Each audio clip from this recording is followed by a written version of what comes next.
রাধে রাধে মিত্র, আমি এখন চলে এসেছি বৃন্দাবন ধামে। বন্ধুরা, রঙ্গনাথ সোনার তালগাছ এই মন্দিরেই রয়েছে। বন্ধুরা, বৃন্দাবন রেলওয়ে স্টেশন থেকে 15 কিমি দূরে শ্রী রঘুনাথ মন্দির।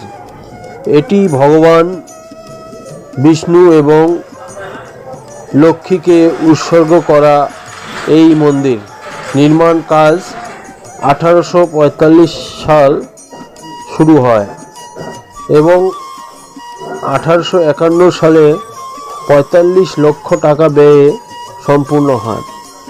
এটি নির্মাণ করেছিলেন চেন্নাইয়ের শেঠ রাধাকৃষ্ণ এবং শেঠ গোবিন্দ দাস।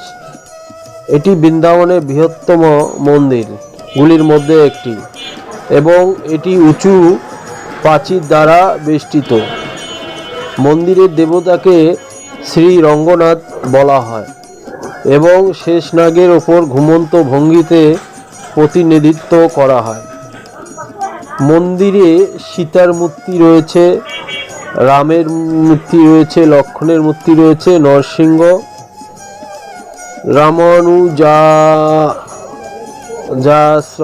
ও ভেনুগোপাল রাঙ্গজি। মন্দিরটি দ্রাবিড় শৈলীতে নির্মিত। 8টি গম্বুজের সাথে দক্ষিণ ভারতীয় স্থাপত্যে নির্মিত এই মন্দিরে প্রধান প্রবেশদ্বার পশ্চিম দিকে।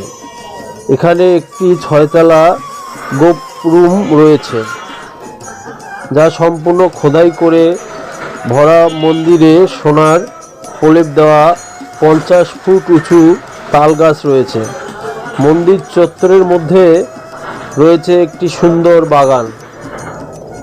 এই মন্দিরটি মার্চ এপ্রিল মাসে 10 দিনের উৎসব, ব্রহ্ম উৎসব উদযাপন করা হয়।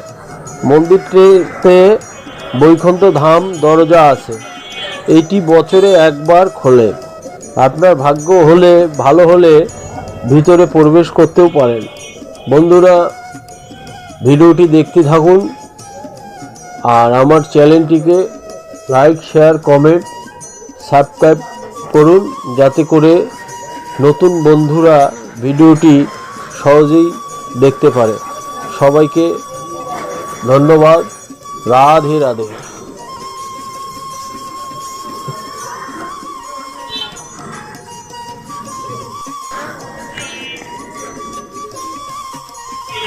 রাধে রাধে মিত্র, বৃন্দাবনে মীরাবাইয়ের মন্দির। নিধিবনের কাছে শাহাজি মন্দিরের দক্ষিণ দিকে যে মন্দিরটি অবস্থিত, সেই মন্দিরটি মীরাবাইয়ের মন্দির। কোনো জীবনী গ্রন্থে বলা হয়েছে 1547 সালে দ্বারকায় মীরাবাই সশরীরে দ্বারকায় কৃষ্ণ বিগ্রহে বিলীন হয়ে যান। তবে গবেষকরা এই কিংবদন্তির ঐতিহাসিকতা স্বীকার করেন না। তবে একথা সত্য যে মীরাবাই কৃষ্ণ উপাসনা নিয়েই থাকতেন এবং তার রচিত ভজনগুলি তাকে ভক্তি আন্দোলন যুগের অন্যতম শ্রেষ্ঠ সন্ত কবির স্বীকৃতি এনে দিয়েছিল। বাঁকে বিহারী বিগ্রহটি আবিষ্কার করার পর 1862 সালে বাঁকে বিহারী মন্দির নির্মিত হয়। বন্ধুরা, ভিডিওটি দেখতে থাকুন, অনেক ভালো লাগবে। আর আমার চ্যানেলটিকে লাইক, শেয়ার, কমেন্ট, সাবস্ক্রাইব করুন। সবাইকে ধন্যবাদ।